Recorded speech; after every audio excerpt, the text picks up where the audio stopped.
Dito na yung ito.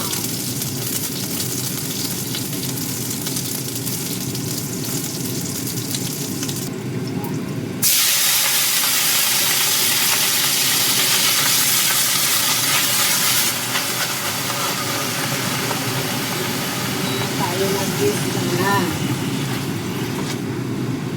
Tatoppings lang po natin dito yung karne natin.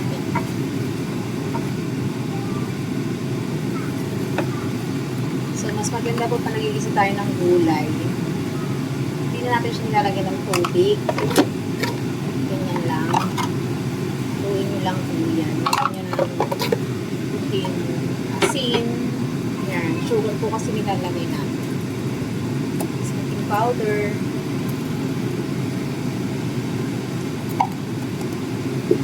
Stir po tayo pepper na konti para malasa. Naka-time lang po ako ng 5 minutes. Hindi ko po siya nilagyan ng adding water kasi nagsasabaw po siya.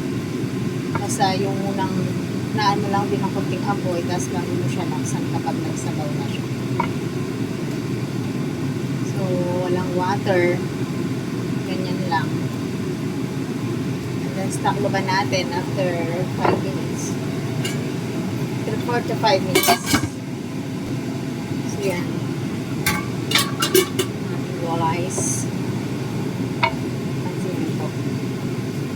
Then, lagay lang po natin yung toppings natin na karne.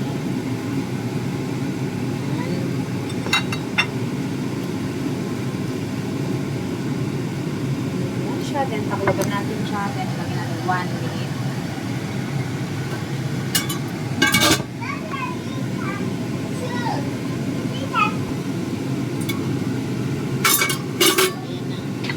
Sa inyo, magsasabaw siya. Wala.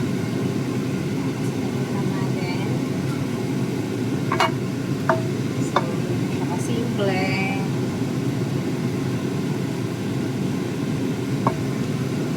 Ang hapunan ni Kapa.